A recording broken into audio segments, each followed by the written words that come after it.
Hello students, अपने कल के क्लास में हमने बात की थी ठोस अवस्था की। ठोस अवस्था कुल कितने प्रकार की होती है? दो प्रकार के ठोस होते हैं, क्रिस्टलीय और अक्रिस्टलीय ठोस। क्रिस्टलीय और अक्रिस्टलीय ठोसों का विस्तृत अध्ययन हमने अपने कल के क्लास में किया था। आज के क्लास में हम पढ़ने जा रहे हैं क्रिस्टलीय ठोस कुल कितने प्रकार के होते हैं, अर्थात क्रिस्टलीय ठोसों के प्रकारों का अध्ययन आज के क्लास में हम करेंगे। तो क्रिस्टलीय ठोस जो होते हैं वो कुल 4 प्रकार के होते हैं। कितने प्रकार के होते हैं? कुल 4 प्रकार के होते हैं। नंबर 1 आणविक क्रिस्टल। आणविक क्रिस्टल अर्थात मॉलिक्यूलर क्रिस्टल। Molecular crystal. दूसरे होते हैं अक्रिस्टलीय, दूसरे होते हैं आयनिक क्रिस्टल। आयनिक क्रिस्टल अर्थात आयनिक क्रिस्टल। तीसरे होते हैं सहसंयोजी क्रिस्टल। सहसंयोजी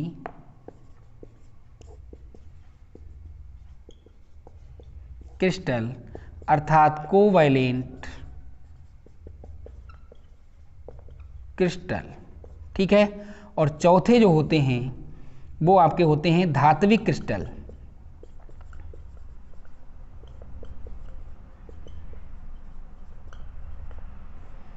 अर्थात मेटैलिक क्रिस्टल। Metallic crystal.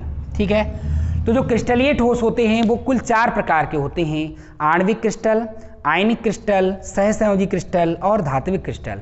जैसा कि हमने आपको बताया है कि आपको कुछ भी रटने की ज़रूरत नहीं है, समझ लीजिए, और समझ लिया तो फिर कुछ भी रटना ही नहीं पड़ेगा। ठीक है। तो देखिए, बहुत सारे प्रश्नों का जवाब उसके नाम से ही मिल जाता है, उस प्रश्न से ही निकल करके आ जाता है। तो देखिए, लिखा हुआ आणविक क्रिस्टल। क्या लिखा हुआ है? आणविक क्रिस्टल लिखा हुआ है। इसका मतलब ये काहे से बने हैं? अणुओं से बने हैं। यहाँ आयनिक क्रिस्टल लिखा हुआ है तो ये काहे से बने हैं? आयनों से बने हैं। सहसंयोजी क्रिस्टल लिखा हुआ है। अब सहसंयोजी बंध, ऐसा बंध जिसमें इलेक्ट्रॉनों की समान साझेदारी होती है, 11th में पढ़ा होगा आप लोगों ने। तो ऐसा बंध जिसमें इलेक्ट्रॉनों की समान साझेदारी होती है उसे हम सहसंयोजी बंध कहते हैं। और ये सहसंयोजी बंध कहाँ पाया जाता है? परमाणुओं के बीच पाया जाता है। तो सहसंयोजी बंध परमाणुओं के बीच पाया जाता है। इसका मतलब सहसंयोजी क्रिस्टल जो हैं परमाणुओं से बने होते हैं। धात्विक क्रिस्टल धातु आयनों से बने होते हैं। काहे से बने होते हैं? धातु आयनों से बने होते हैं। तो ये जो आणविक क्रिस्टल हैं ये काहे से बने हैं? अणुओं से बने हैं। अब हम इसी में आगे बढ़ जाते हैं। अणुओं के बीच कौन सा बल पाया जाता है? दुर्बल वांडर वाल आकर्षण बल। दुर्बल वांडर वाल आकर्षण बल। तो जो आपके आणविक क्रिस्टल होते हैं इनमें दुर्बल वांडर वाल आकर्षण बल पाया जाता है, जो कि दुर्बल है। इसीलिए दुर्बल बल है तो इनके जो गलनांक होंगे, गलनांक वो कैसे होंगे? वो कम होंगे। इनके गलनांक कम होंगे। और ये अणुओं से बने हैं, इसीलिए इनमें जो मुक्त इलेक्ट्रॉन हैं वो होंगे नहीं। इसीलिए ऊष्मा विद्युत के कैसे होंगे? कुचालक होंगे। ऊष्मा विद्युत के कुचालक होंगे। क्लियर? बस इतनी ही बातें हमें लिखनी हैं। और इनके जो बाद में साथ में इसका क्या लिख देना है? एग्जाम्पल लिख देना है। क्या एग्जाम्पल होगा? देखिए, इसका एग्जाम्पल होगा ठोस मीथेन।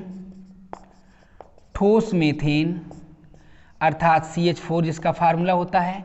ठीक है। ठोस CO2 जिसे हम शुष्क बर्फ ही कहते हैं। शुष्क बर्फ, बहुत ही ध्यान रखने वाली बात, बहुत ही इंपॉर्टेंट बात।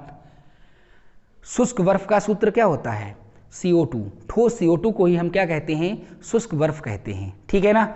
इसी प्रकार से और इसका एग्जाम्पल क्या होगा? आयोडीन। आयोडीन। तो ये इसके एग्जाम्पल हैं। अंडरस्टैंड? तो आणविक क्रिस्टल में आप क्या लिखोगे? ये अणुओं से बने होते हैं। इनके अणुओं के बीच दुर्बल वांडर वाल आकर्षण बल होता है। चूंकि ये दुर्बल बल है इसलिए इनके गलनांक कम होते हैं।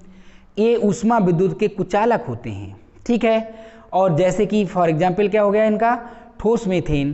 ठोस CO2, जैसे कि ठोस CO2 को हम क्या कहते हैं, शुष्क बर्फ, और इसका एग्जाम्पल और क्या है, आयोडीन, और भी बहुत सारे एग्जाम्पल होंगे तो ETC लिख देते हैं, ठीक है। आयनिक क्रिस्टल क्या है, आयनिक क्रिस्टल नाम से स्पष्ट है, ये काहे से बने हैं, आयनों से बने हैं। किससे बने हैं, आयनों से बने हैं। और आयनों के बीच कौन सा बल पाया जाता है, आयनों के बीच कौन सा बल होता है, इसको आयनों के बीच जो है कौन सा बल लगता है, वैद्युत स्थैतिक बल, वैद्युत स्थैतिक बल, और ये बहुत ही ज्यादा प्रबल बल होता है। वैद्युत स्थैतिक बल कार्य करता है। आयनिक क्रिस्टल आयनों से बने हैं, इन आयनों के बीच प्रबल वैद्युत स्थैतिक बल होता है, जो प्रबल है, इसीलिए जो इनके गलनांक हैं, इनके गलनांक जो हैं वो कैसे होंगे, अधिक होंगे। तो ये अधिक गलनांक वाले होते हैं, और ऊष्मा व विद्युत के दुर्बल चालक होते हैं, दुर्बल चालक हैं। दुर्बल क्यों कह रहे हैं, क्योंकि ये ठोस अवस्था में विद्युत के कुचालक होते हैं, लेकिन जब इनको जल में घोला जाता है या ये गल जाते हैं गलित अवस्था में, तब ये विद्युत के सुचालक हो जाते हैं। ऐसा क्यों है, जैसे कि ये इनका एग्जाम्पल है NaCl है एग्जाम्पल, ठीक है। अब NaCl को आप ले लीजिए, एक सेकेंड, ये NaCl है, NaCl टूट जाएगा काहे में, Na positive plus Cl negative में। ये ठोस अवस्था है, ठोस है, इसे आपने जल में घोल दिया तो ये Na पॉजिटिव Cl निगेटिव में टूट गया, अपने आयनों में टूट गया। तो जलीय विलयन या गलित अवस्था में इसके पास क्या है, आयन है, और जलीय विलयन या गलित अवस्था में विद्युत धारा को बहाने का कार्य कौन करता है, आयन करते हैं। क्योंकि ठोस अवस्था में इनके पास आयन नहीं है तो विद्युत धारा को बहाएगा कौन, इसीलिए ठोस अवस्था में कैसे होते हैं, कुचालक होते हैं, लेकिन गलित अवस्था या जलीय विलयन में ये कैसे हो जाते हैं, सुचालक हो जाते हैं, इसीलिए इन्हें दुर्बल चालक हम कह सकते हैं, ठीक है। तो इनको दुर्बल चालक कहा जाता है क्योंकि अपनी ठोस अवस्था में कुचालक होते हैं, लेकिन जलीय विलयन या गलित अवस्था में ये विद्युत ऊष्मा के कैसे हो जाते हैं, सुचालक हो जाते हैं, ठीक है। तो इसके बाद जो है इसमें एक क्वेश्चन आ भी जाता है, 11th में भी ये मैंने बताया था आप लोगों के लिए, इसमें क्वेश्चन आ भी जाता है कि जैसे मान लीजिए आ गया पेपर में कि क्या कारण है कि ठोस NaCl विद्युत का कुचालक है, जबकि सजल NaCl यानी जलीय NaCl या गलित NaCl विद्युत का सुचालक होता है। तो आप इसमें क्या लिखोगे, अगर ये मान लीजिए आपसे कोई पूछने लगे या आ जाए पेपर में, तो आप क्या लिखोगे कि चूँकि हम जानते हैं कि विद्युत धारा बहने के लिए किसी विलयन में आयनों का होना आवश्यक है, चूँकि NaCl ठोस अवस्था में आयन नहीं होते हैं NaCl में, इसीलिए ठोस NaCl विद्युत का कुचालक होता है, जबकि जब जल में घोला जाता है या गल जाता है तो ये अपने आयनों में टूट जाता है, और आयनों में टूटने के कारण इसके आयन विद्युत को बहाने का कार्य करते हैं, इसीलिए गलित अवस्था या जलीय विलयन में विद्युत का सुचालक हो जाता है। तो कुल मिलाकर के जो आयनिक क्रिस्टल हैं वो आयनों से बने होते हैं। प्रबल वैद्युत स्थैतिक बल इन आयनों के बीच पाए जाते हैं, जिसे तोड़ने के लिए ज़्यादा ऊर्जा की जरूरत होती है, इसीलिए जो इनके गलनांक होते हैं वो कैसे होते हैं, अधिक होते हैं। ऊष्मा व विद्युत के ये कैसे होते हैं, दुर्बल चालक होते हैं, ठीक है ना। ऊष्मा विद्युत के दुर्बल चालक होते हैं। हमें इतनी ही बातें करनी है, गलनांक बताना है, ऊष्मा विद्युत की चालकता बतानी है, और कौन से बल लगे हैं ये बताना है, और किससे बने हैं ये बताना है। बस ये कंप्लीट हो जाएगा आपका, कुछ है ही नहीं, ठीक है। आपको ज़्यादा दिमाग लगाने की कोई ज़रूरत नहीं है, रटने की ज़रूरत नहीं है, बस समझ लीजिए।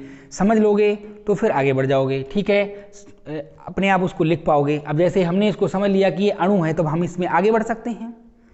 अणुओं से बना है तो अणुओं के बीच दुर्बल बांडर वाला आकर्षण बल है, दुर्बल बल है तो तोड़ने के लिए कम ऊर्जा चाहिए होगी, अर्थात गलनांक कम होंगे, ठीक है। ऊष्मा विद्युत का कुचालक है ये। एग्जाम्पल, इसके एग्जाम्पल लिख दीजिए, बस सिंपल। इसके एग्जाम्पल क्या होंगे, इसके बहुत सारे एग्जाम्पल्स आप लिख सकते हो। देखिए इसके बहुत सारे एग्जाम्पल्स क्या होंगे, जैसे कि NaCl है, इसके एग्जाम्पल हैं आयनिक क्रिस्टल के, ठीक है। थोड़ा स्पेस कम है यहाँ पर। आयनिक क्रिस्टल के एग्जाम्पल हैं NaCl है, AgI है, BaSO4 है इसका एग्जाम्पल, और LiF है, KCl, ठीक है। ये बहुत सारे एग्जाम्पल्स, बहुत सारे आयनिक यौगिक होते हैं, ये इसके एग्जाम्पल हैं, ठीक है।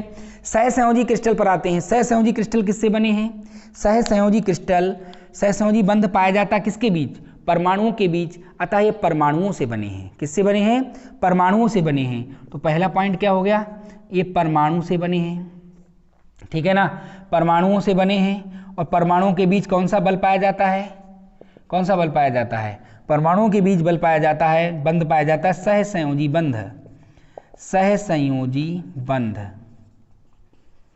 जैसे हीरा है, हीरा में केवल कार्बन परमाणु होते हैं, हीरा कार्बन परमाणुओं से बना है। हीरा एक सहसंयोजी क्रिस्टल, एक क्वेश्चन बहुत पूछा भी जाता है प्रतियोगी परीक्षाओं में कि हीरा किस प्रकार का क्रिस्टल है, तो हीरा सहसंयोजी क्रिस्टल है, केवल परमाणुओं से बना, कार्बन परमाणु होते हैं उसमें, और कार्बन परमाणु के बीच सहसंयोजी बंध होते हैं। और हीरा बहुत कठोर होता है, एक ये जो क्रिस्टल होते हैं कठोर होते हैं, चमकदार होते हैं। जैसे हीरा देखो कितना चमकदार होता है, ठीक है ना, कठोर होते हैं और बहुत कठोर भी होता है। गलनांक देखिए कितना ऊंचा है उसका, कितना उच्च गलनांक वाला है ये, ठीक है। तो ये परमाणुओं से बने हैं, सहसंयोजी बंध इनमें पाए जाते हैं। और इनके जो गलनांक हैं, इनके जो गलनांक हैं वो कैसे हैं, इनके जो गलनांक हैं वो बहुत ही ज़्यादा उच्च हैं, बहुत उच्च गलनांक वाले होते हैं। जैसे कि आपका जो हीरा है उसका गलनांक कितना होता है, 3570 डिग्री सेंटीग्रेड होता है, कल के क्लास में हमने आपको बताया भी था, ठीक है।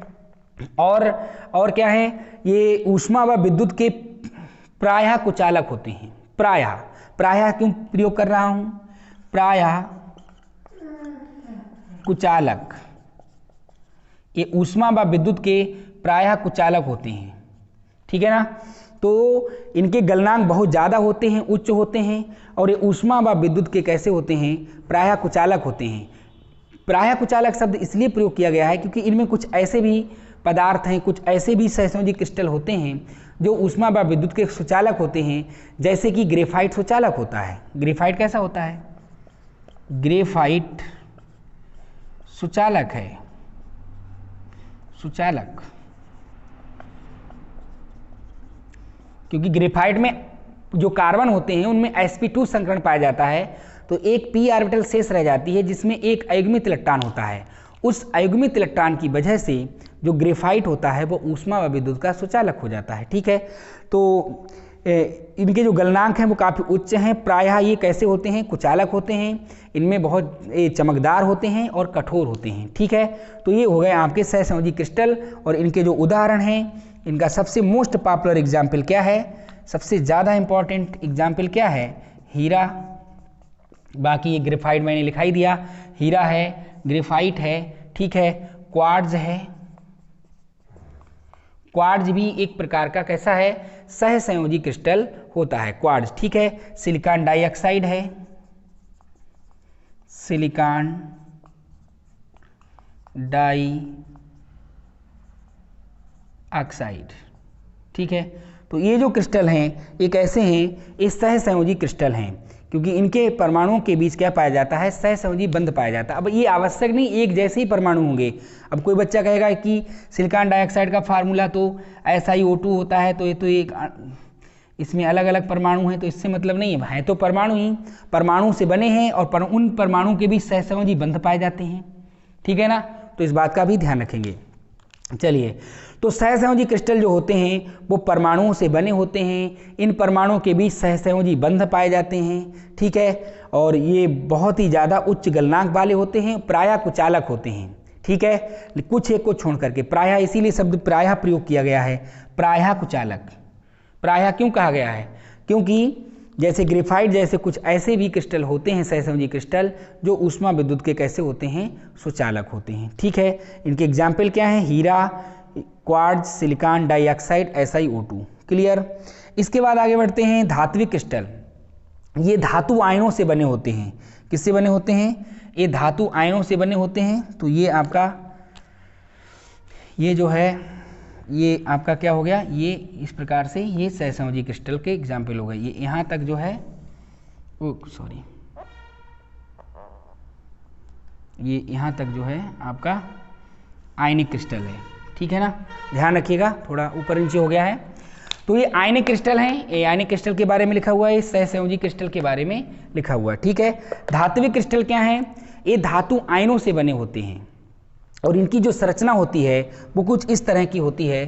थोड़ा सा इसको समझ लेते हैं, इसको थोड़ा मिटा लिया जाए, है ना, या फिर यहाँ पर समझ लीजिए, यहाँ पर समझ लीजिए। देखिए, इनके जो ये जो धात्विक क्रिस्टल जो होते हैं इनमें क्या होता है, यहाँ पर भी स्थान है, स्पेस है। देखिए, ये जो धात्विक क्रिस्टल होते हैं ये धातु आयनों से बने, जैसे सोडियम आयन है तो उसमें केवल सोडियम परमाणु ही होंगे, ऐसा नहीं कोई अन्य परमाणु भी उसमें उपस्थित हों, केवल सोडियम परमाणु ही उसमें उपस्थित होंगे। ठीक, अब जैसे कि सोडियम है तो सोडियम और ये जो धातुएं जो होती हैं वो अपने इलेक्ट्रॉन त्याग देती हैं, ठीक है ना। अब इसने सोडियम ने अपना इलेक्ट्रॉन त्याग दिया, दूसरे सोडियम ने भी अपना इलेक्ट्रॉन इस प्रकार से त्याग दिया और वो इलेक्ट्रॉन यहाँ पर आ गया, ठीक है ना। इन दो इलेक्ट्रॉनों के बीच क्या हो गया, वैसे तो ये प्लस एक दूसरे को प्रतिकर्षित करेंगे, ठीक है ना, ये एक दूसरे को प्रतिकर्षित करेंगे, लेकिन ये जो इलेक्ट्रॉन है ये आकर्षित करेगा, ये सोडियम आयन इलेक्ट्रॉनों को आकर्षित करेंगे, इधर ये आकर्षित करेगा। तो इस प्रकार से क्या होता है, इस प्रकार की व्यवस्था होती है। लेकिन ये इलेक्ट्रॉन फिक्स नहीं होते, सारे सोडियम परमाणु जो हैं वो अपने इलेक्ट्रॉन त्याग देते हैं और इस प्रकार से क्या होता है कि ऐसा लगता है कि जो धातु आयन हैं, ऐसा लगता है कि जो धातु आयन हैं वो इलेक्ट्रॉनों के सागर में स्थित हों, ठीक है ना। ऐसा लगता है कि जो धातु आयन हैं वो इलेक्ट्रॉनों के सागर में स्थित हों। क्लियर। अब आप कहो ये इलेक्ट्रॉन फिक्स है, फिक्स नहीं है, लेकिन क्या होगा, ए यहाँ से हटेगा, ए यहाँ से हट गया तो यहाँ पर कोई और आ जाएगा, ए यहाँ से हट जाएगा तो यहाँ पर कोई और इलेक्ट्रॉन आ जाएगा। तो इस प्रकार से जो धात्विक क्रिस्टल होते हैं वो धातु आयनों से बने होते हैं और इनके जो धातु आयन हैं वो धातु आयन इलेक्ट्रॉनों के सागर में स्थित होते हैं। इनके गलनांक सामान्य होते हैं। इनके गलनांक कैसे हैं, इनके गलनांक कैसे हैं, तो ये किससे बने हैं, पहले तो ये लिख लीजिए, ये किससे बने हैं, धातु आयनों से,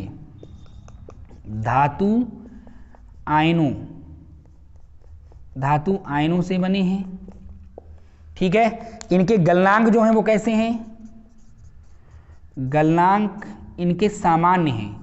सामान्य शब्द इसलिए प्रयोग कर रहा हूं क्योंकि बहुत सारी धातुएं ऐसी भी होती हैं जिनके गलनांक बहुत कम होते हैं, बहुत सारी धातुओं के गलनांक बहुत उच्च होते हैं। जैसे कि आपका टंगस्टन है, इसका गलनांक बहुत ही ज़्यादा होता है, ठीक है ना। लेकिन जो क्षार धातुएं हैं, सोडियम है, पोटेशियम है, ये इनके गलनांक बहुत कम होते हैं और ये बहुत ही ज़्यादा मुलायम धातुएं होती हैं। सोडियम क्षार धातुओं को आप नाखून से खुरच सकते हैं, चाकू से काट सकते हैं, इतनी ज़्यादा मुलायम धातुएं होती हैं, ठीक है। तो जो धात्विक क्रिस्टल जो होते हैं वो धातु आयनों से बने हैं। इनके धातु आयन जो हैं वो इलेक्ट्रॉनों के सागर में इस प्रकार से स्थित होते हैं, क्योंकि धातुएं अपने इलेक्ट्रॉन त्याग देती हैं, वो इलेक्ट्रॉन अंतराकाशीय स्थान में टहलने लगते हैं, ठीक है। तो इनके जो धातु आयन हैं वो इलेक्ट्रॉनों के सागर में स्थित होते हैं। इनके जो गलनांक हैं वो सामान्य होते हैं, ठीक है। और ये ऊष्मा विद्युत के सुचालक हैं, ये कहने की आवश्यकता अलग से नहीं है, ठीक है, क्योंकि धातुएं सबसे ज़्यादा ऊष्मा विद्युत की कैसी होती हैं, सुचालक होती हैं। तो ये सुचालक भी होते हैं, तो ऊष्मा विद्युत के एक ऐसे हैं सुचालक हैं। तो इस प्रकार से जो आणविक क्रिस्टल हैं, आयनिक क्रिस्टल हैं, इनके उदाहरण क्या हैं, सभी धातुएं और मिश्र धातुएं, ठीक है। तो आणविक क्रिस्टल में आप क्या लिखोगे, फिर से एक बार थोड़ा सा समझ लीजिए। आणविक क्रिस्टल में क्या लिखोगे, ये अणुओं से बने होते हैं, इनके अणुओं के बीच दुर्बल बांडर वाला आकर्षण बल होता है। चूंकि वो बल दुर्बल है इसीलिए इनको गलाने के लिए कम ताप की आवश्यकता पड़ती है, तथा इनके गलनांक कम होते हैं, ठीक है। ऊष्मा व विद्युत के कैसे होते हैं, कुचालक होते हैं, इनके एग्जाम्पल हैं। आयनिक क्रिस्टल में क्या लिखोगे, आयनों से बने होते हैं, आयनों के बीच प्रबल वैद्युत स्थैतिक बल पाए जाते हैं, इनके गलनांक बहुत अधिक होते हैं और ये ऊष्मा विद्युत के दुर्बल चालक होते हैं, ठीक है। जैसे कि जो सोडियम क्लोराइड है वो ठोस अवस्था में कुचालक की भांति व्यवहार करता है, लेकिन जब उसे जल में घोला जाता है या गलित अवस्था में वो कैसा हो जाता है, वो आयनित हो जाता है, जिस कारण वो विद्युत का सुचालक हो जाता है। तो इन्हें हम दुर्बल चालक कह सकते हैं। इनके बहुत सारे उदाहरण हैं, ठीक है। सहसंयोजी क्रिस्टल किससे बने, परमाणुओं से बने हैं। इन परमाणुओं के बीच सहसंयोजी बंध पाए जाते हैं। इनके गलनांक बहुत उच्च होते हैं, ये कठोर होते हैं, चमकदार होते हैं, ठीक है, और प्रायः कुचालक होते हैं। अधिकतर कुचालक ही हैं, एक दो को छोड़ करके, जैसे कि ग्रेफाइट सुचालक होता है, ध्यान रखिएगा, ग्रेफाइट सुचालक होता है और हीरा जो है कुचालक होता है, ध्यान रखें, हीरा कुचालक होता है। ये क्वेश्चन भी एग्जाम में बहुत पूछ लिए जाते हैं, ठीक है, प्रतियोगी परीक्षाओं में ज़्यादा पूछे जाते हैं। जो ग्रेफाइट है वो कैसा होता है, सुचालक होता है, और जो हीरा होता है वो कुचालक होता है। हीरा के कार्बन में sp3 संकरण पाया जाता है, कोई ऑर्बिटल शेष नहीं रहती, कोई इलेक्ट्रॉन अनपेयर्ड नहीं रहता, जिस कारण वो कैसा हो जाता है, कुचालक हो जाता है। लेकिन जो ग्रेफाइट है उसमें एक अयुग्मित इलेक्ट्रॉन अर्थात अनपेयर्ड इलेक्ट्रॉन होने के कारण जो ग्रेफाइट है वो सुचालक होता है, ठीक है। इनके बहुत सारे एग्जाम्पल हैं, हीरा है, क्वार्ट्ज है, सिलिकॉन डाइऑक्साइड है, SiO2। ठीक। चौथे हैं धात्विक क्रिस्टल, ये धातु आयनों से बने होते हैं। इनके धातु आयन इलेक्ट्रॉनों के सागर में स्थित होते हैं, ठीक है, और इनके बीच धात्विक बंध पाए जाते हैं। इस प्रकार के इस बंध को, ये जो अट्रैक्शन फोर्स है इलेक्ट्रॉन और धातु आयनों के बीच, इसे हम धात्विक बंध कहते हैं। तो इनके आयनों के बीच धात्विक बंध पाए जाते हैं। इनके गलनांक सामान्य होते हैं और ये सुचालक होते हैं। ये अलग से कहने की ज़रूरत ही नहीं है, क्योंकि जितनी भी धातुएं हैं वो सब सुचालक होती ही हैं। ठीक है। तो इस प्रकार से जो क्रिस्टलीय ठोस होते हैं वो कुल 4 प्रकार के होते हैं: आणविक क्रिस्टल, आयनिक क्रिस्टल, सहसंयोजी क्रिस्टल और धात्विक क्रिस्टल। इन्हें आपने अच्छी तरह से पढ़ लिया, समझ लिया। ठीक है, चलिए आगे बढ़ते हैं। इस क्लास में हम ब्रेग समीकरण की बात करते हैं। ब्रेग समीकरण क्या होती है, देखिए। ब्रेग समीकरण अर्थात ब्रेग्स इक्वेशन। ब्रेग समीकरण को किसने दिया और किस लिए दिया, पहले इसको समझ लेते हैं। एक वैज्ञानिक थे WL ब्रेग, ठीक है, WH ब्रेग। ये 2 वैज्ञानिक थे, ठीक है। WL ब्रेग और WH ब्रेग ने इस समीकरण को दिया। शायद दोनों भाई रहे होंगे, ठीक है, इनके नाम से ऐसा प्रतीत हो रहा है, मुझे कन्फर्म नहीं है, ठीक है। तो WL ब्रेग और WH ब्रेग ने एक समीकरण दी, n लैम्डा बराबर 2d साइन थीटा। यह समीकरण किसके बारे में बताती है? इस समीकरण को ही हम ब्रेग समीकरण कहते हैं। और यह समीकरण हमें किसी क्रिस्टल में जो संरचनात्मक इकाइयाँ होती हैं, जो घटक कण होते हैं, उनके बीच की दूरी, यानी कणों के बीच की दूरी ज्ञात करने के लिए जिस समीकरण का उपयोग हम करते हैं, उस समीकरण को ही हम ब्रेग समीकरण कहते हैं। हम कैसे इस समीकरण का उपयोग कर सकते हैं, इसको थोड़ा सा समझ लेते हैं। देखिए, जैसे कि यहाँ पर क्या होता है कि कोई भी आपका क्रिस्टल है, इस प्रकार से क्रिस्टल है, इस क्रिस्टल में कई तल हैं, ठीक है ना, कई तल हैं। मान लीजिए ये 3 तल हम यहाँ पर दिखा रहे हैं, ये 3 तल हैं, क्लियर। अब इस पर एक्स रेज डाली जाएंगी। क्या डाली जाएंगी? एक्स रेज, एक्स किरणें डाली जाएंगी। और जब हम इस पर एक्स किरणें डालेंगे तो क्या होगा? वो जाएंगी एक्स किरणें, ठीक है, और एक निश्चित कोण से परावर्तित होंगी, निश्चित कोण से इस प्रकार से परावर्तित होंगी, क्लियर। इस प्रकार से परावर्तित हो जाएंगी, इस प्रकार से इस पर डाली जाएंगी, परावर्तित होंगी। तो ये जो थीटा इसमें है, ये वही कोण है। और इस प्रकार से एक्स किरणें जब इसके अंदर जाएंगी और परावर्तित होंगी, तो ये जो दूरी होगी, चली गई दूरी जो होगी, इस दूरी के आधार पर ही हम पता कर लेंगे कि इन कणों के बीच की दूरी क्या है, इन कणों के बीच की दूरी क्या है, ठीक है। और इन तलों को हम कहते हैं उत्तरोत्तर तल। क्या कहते हैं? ध्यान से समझ लीजिए, उत्तरोत्तर तल, ठीक है। तो उत्तरोत्तर तलों के बीच की दूरी को हम d से रिप्रेजेंट करते हैं। किससे रिप्रेजेंट करते हैं? d से रिप्रेजेंट करते हैं। तो यहाँ पर जो d है वो उत्तरोत्तर तलों के बीच की दूरी है। और ये दूरी अगर पता लग जाएगी हमारे लिए, तो हमें कणों के बीच की दूरी भी पता हो जाएगी। समझ में बात आ गई? लैम्डा क्या है? तरंग दैर्ध्य है। जिस तरंग दैर्ध्य की आप एक्स किरणें इसमें डाल रहे हैं वो तरंग दैर्ध्य है। n क्या है? कोई भी पूर्णांक, n बराबर कोई भी पूर्णांक 0 को छोड़ करके, कोई भी पूर्णांक 1, 2, 3, 4 कोई भी पूर्णांक हो सकता है, शून्य नहीं होगा। क्यों? n का मतलब है तलों की संख्या, ठीक है। n का मतलब यहाँ पर है तलों की संख्या। अब प्रथम तल पर कम से कम एक तल में तो अंदर प्रवेश करेगी ना किरण।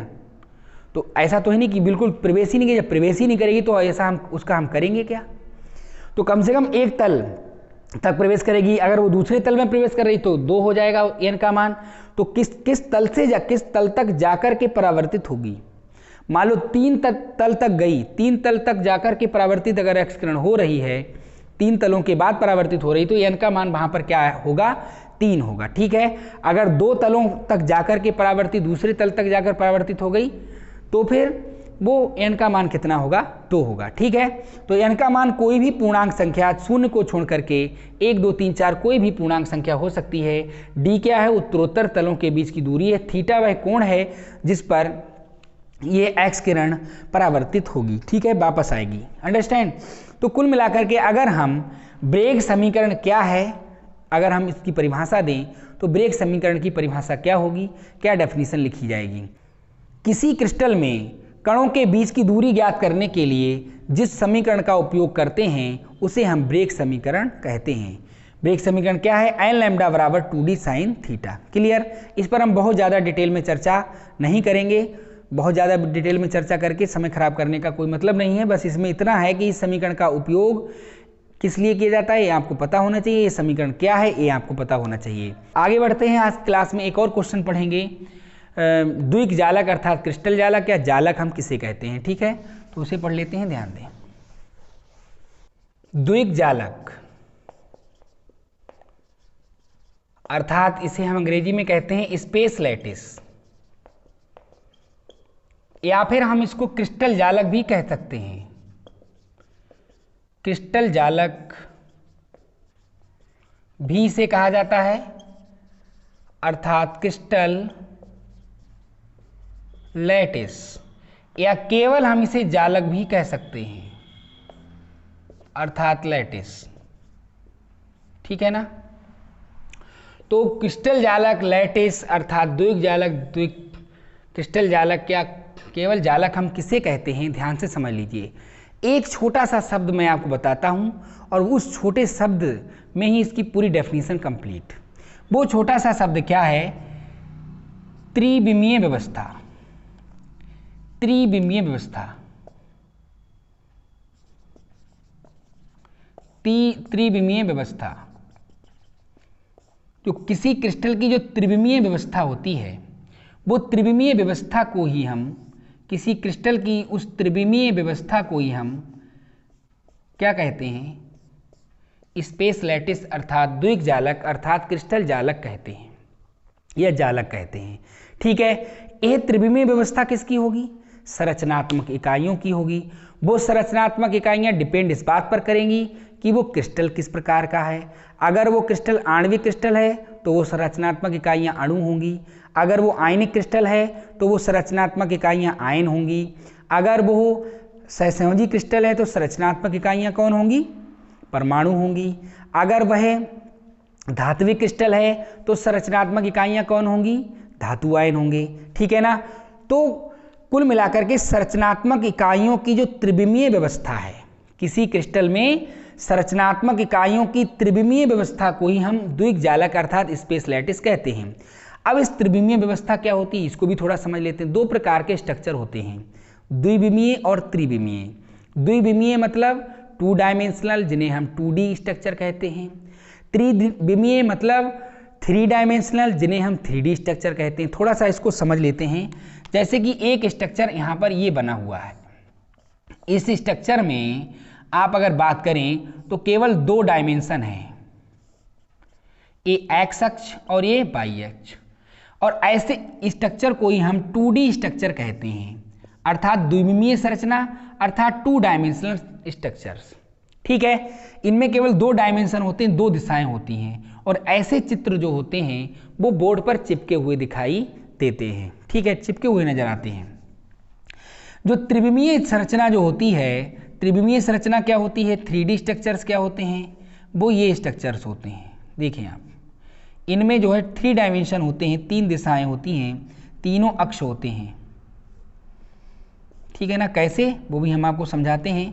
यहाँ पर देखिए, एक ये अक्ष हो गया, ठीक है ना, एक ये अक्ष हो गया और एक अक्ष आपका ये हो गया। ये एक्स है, ये वाई है और ये आपका जेड है। ये 3D स्ट्रक्चर है। और ऐसे स्ट्रक्चर जो है, यहाँ पर कण है मान लीजिए, ऐसे जो स्ट्रक्चर होते हैं वो स्ट्रक्चर बोर्ड पर रखे हुए नजर आते हैं। ठीक है ना, बोर्ड पर रखे हुए नजर आते हैं, ऐसा लगता है हम इनको छू लेंगे, उठा लेंगे, पकड़ लेंगे। ठीक है ना, तो ऐसे स्ट्रक्चर क्या कहलाते हैं, त्रिविमीय संरचना कहलाते हैं, अर्थात 3 डायमेंशनल स्ट्रक्चर कहलाते हैं, अर्थात 3D स्ट्रक्चर कहलाते हैं।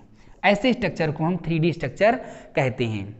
तो द्विक जालक अर्थात स्पेस लैटिस क्या है, किसी जालक में किसी क्रिस्टल में संरचनात्मक इकाइयों की त्रिविमीय व्यवस्था को हम द्विक जालक या क्रिस्टल जालक कहते हैं। और हम यहाँ पर एक आदर्श क्रिस्टल जालक बना रहे हैं, उसे बनने के बाद आपको और अच्छी तरह से समझ में आ जाएगा और उसे बनाना भी सीख लीजिए। आप कैसे बनाएंगे, देखिए आपको क्या करना है, इस प्रकार से किसी आदर्श क्रिस्टल जालक का आप निर्माण कर लेंगे अगर आप हमारे बताए गए तरीके को फॉलो करेंगे। पहले आप इस तरह से ये बनाएंगे और इसके बाद जो है आप क्या करेंगे, देखिए इसके बाद इस प्रकार से, और हमारे साथ साथ ही आप लोग सीखते चलिए, ठीक है, इस प्रकार से। ठीक, अब इसके बीच में, इनके बीच में भी एक एक लाइन ड्रा करेंगे, इनके बीच में एक एक लाइन ड्रा करेंगे। थोड़ा सा इधर उधर हो गया है, इनके बीच में भी एक लाइन हम ड्रा कर लेंगे। क्लियर। अब यहाँ पर हम गोले बना देंगे, घटक कण बना देंगे, संरचनात्मक इकाइयाँ, ठीक है, इस प्रकार से। अब हमें क्या करना है उस बात को सुन लीजिए। ये 3 लाइनें हैं, ये वाली 3 लाइनें हैं, ध्यान से सुन लीजिए। ये वाली 3 लाइनें, ये वाली 3 लाइनें, इसकी पहली लाइन से इसकी पहली लाइन को मिलाओगे, इसकी दूसरी लाइन से, एक सेकेंड, हाँ, इसकी पहली लाइन से इसकी पहली लाइन मिलाओगे, इस प्रकार से समझ लीजिए। पहली लाइन से पहली लाइन, दूसरी लाइन से आप दूसरी लाइन मिलाएंगे, तीसरी लाइन से आप तीसरी लाइन मिलाएंगे। क्लियर।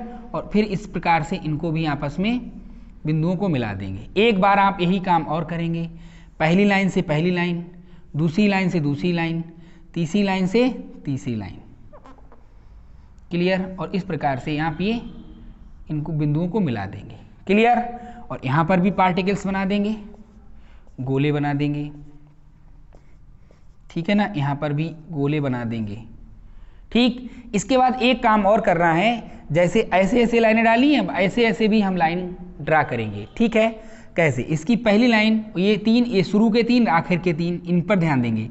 इसकी पहली लाइन से इसकी पहली लाइन, दूसरी लाइन से इसकी दूसरी लाइन, तीसरी लाइन से इसकी तीसरी लाइन मिला देंगे। क्लियर। और इस प्रकार से ये गोले बना देंगे।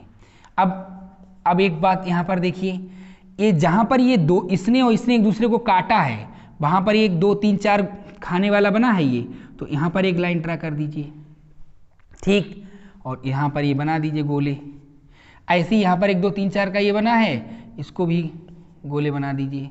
क्लियर। और इस प्रकार से क्या बन जाएगा, एक आदर्श क्रिस्टल जालक का निर्माण हो जाएगा, एक आदर्श क्रिस्टल जालक बन जाएगा। ठीक है, जिसमें जो ये बिंदु हैं, ये बिंदु किसको प्रेजेंट कर रहे हैं, संरचनात्मक इकाई को, अर्थात अणु, आयन, परमाणु जो भी हैं, इससे भी क्रिस्टल बना है। इन बिंदुओं को हम जालक बिंदु, क्रिस्टल बिंदु या जालक स्थल कहते हैं। क्रिस्टल बिंदु, क्रिस्टल बिंदु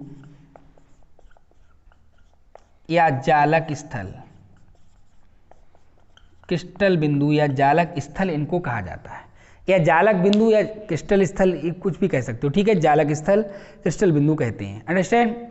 तो जो डेफिनीशन है वो डेफिनीशन क्या होगी, किसी क्रिस्टल में,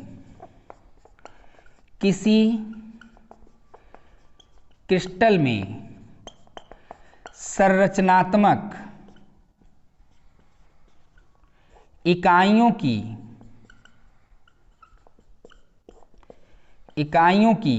संरचनात्मक इकाइयों की त्रिविमीय व्यवस्था को क्या कहते हैं, द्विक जालक या क्रिस्टल जालक कहते हैं। तो किसी क्रिस्टल में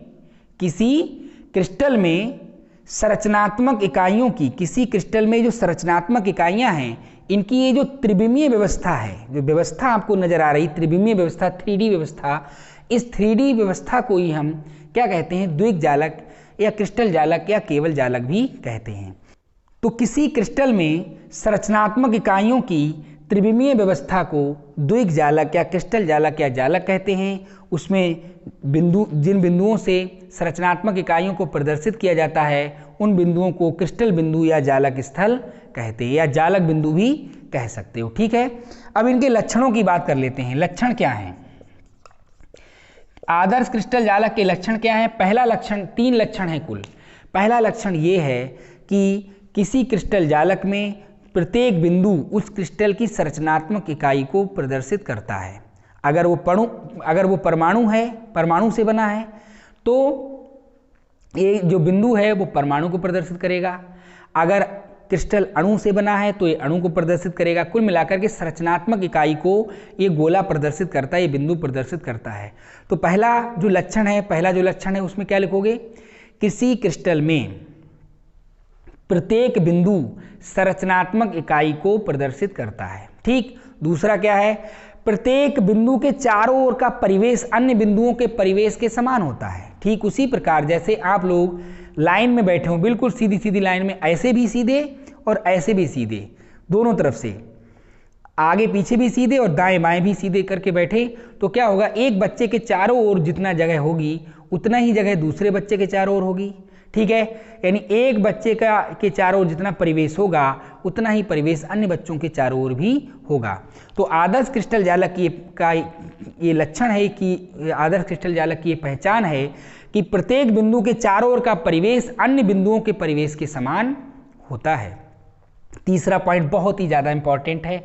वो पॉइंट ये है, जरा आप इस स्ट्रक्चर पर नज़र डालिए, इस स्ट्रक्चर को देखिए। क्या आपको ऐसा लगता है कि ये अकेला स्ट्रक्चर है? हमें तो ऐसा लगता है कि दिखाई दे रहा है और आपको भी दिखाई दे रहा है कि इसके अंदर भी बहुत सारे स्ट्रक्चर हैं। जैसे कि देखिए, और कैसे स्ट्रक्चर? ऐसे स्ट्रक्चर आप देखिए, ऐसे बहुत सारे स्ट्रक्चर इसके अंदर आपको दिखाई दे रहे हैं। इसमें 3 खाने दिखाई दे रहे हैं, 1 2 3 4 5 6, 3 ऊपर दिखाई दे रहे हैं, 3 नीचे, 6 दिखाई दे रहे हैं। और प्रत्येक खाने में डबल डबल से बनाए, एक आगे एक पीछे। देखो ऐसी स्ट्रक्चर डबल है हर खाने में, एक आगे है एक पीछे है, आगे पीछे ऐसे करके है। ठीक है ना? तो ये जो क्रिस्टल है, इस क्रिस्टल का निर्माण अकेले नहीं हुआ है, इस क्रिस्टल का निर्माण भी छोटी छोटी इकाइयों से हुआ है। जैसे हमारे शरीर का निर्माण कोशिकाओं से हुआ है जिन्हें हम सेल कहते हैं, उसी प्रकार से इस क्रिस्टल का निर्माण भी जिन छोटी छोटी इकाइयों से होता है उन्हें हम इकाई सेल कहते हैं। इकाई सेल अर्थात यूनिट सेल कहते हैं, यूनिट सेल कहते हैं, इकाई सेल अर्थात यूनिट सेल कहते हैं। और ये यूनिट सेल क्या होती है? जैसे ये एक यूनिट सेल है, ऐसी बहुत सारे इकाई सेल इसमें मिले हैं, उनकी बार बार पुनरावृत्ति की गई है। ठीक उसी प्रकार से जैसे माचिस के बहुत सारे डिब्बे ले लीजिए, ठीक है, और माचिस के बहुत सारे डिब्बे आप इकट्ठा करके एक के ऊपर एक बहुत सारे इकट्ठे कर दीजिए तो बहुत सारा बड़ा सा स्ट्रक्चर बन जाएगा, बहुत बड़ा स्ट्रक्चर बन जाएगा। वो बड़ा स्ट्रक्चर क्या है? क्रिस्टल है। ठीक है, और एक माचिस का डिब्बा क्या है? इकाई सेल है, संरचनात्मक इकाई है। यानी संरचनात्मक इकाइयों की जब हम बार बार पुनरावृत्ति करते हैं तो हमें एक क्रिस्टल जालक प्राप्त होता है। ठीक है ना? तो क्या डेफिनेशन होगी? संरचनात्मक छोटे छोटे जालक बिंदुओं, ये जालक बिंदु है ना, इसको हम क्या कहते हैं? जालक बिंदु, जालक स्थल कहते हैं। तो छोटे छोटे जालक बिंदुओं का वह त्रिविमीय समूह जिसकी बार बार पुनरावृत्ति करने से किसी क्रिस्टल का निर्माण होता है, तो उनसे हम क्या कहते हैं? इकाई सेल अर्थात यूनिट सेल कहते हैं। ठीक है, क्या डेफिनेशन है? इकाई सेल की डेफिनेशन क्या है? कल के क्लास में हम इकाई सेल को ही पढ़ेंगे, इसलिए डेफिनेशन ध्यान से समझ लीजिए। क्या डेफिनेशन है? कल हम डेफिनेशन नहीं बताएंगे, इकाई सेल के सीधे प्रकारों की चर्चा करेंगे। ठीक है, तो इकाई सेल की डेफिनेशन क्या है? छोटे छोटे जालक बिंदुओं का वह त्रिविमीय समूह जिसकी बार बार पुनरावृत्ति करने से किसी क्रिस्टल का निर्माण होता है, तो इन इकाइयों को ही हम क्या कहते हैं? इकाई सेल कहते हैं अर्थात यूनिट सेल कहते हैं। ठीक है, इकाई सेल कुल 4 प्रकार के होते हैं। उन 4 प्रकारों की चर्चा अपने कल के क्लास में हम करेंगे। तो मैं समझता हूँ आज की क्लास में इतना ही रखते हैं, मिलते हैं अपने अगले क्लास में। अगले क्लास में हम इकाई सेल के प्रकारों की चर्चा करेंगे। तो आज के लिए इतना ही, दैट्स ऑल।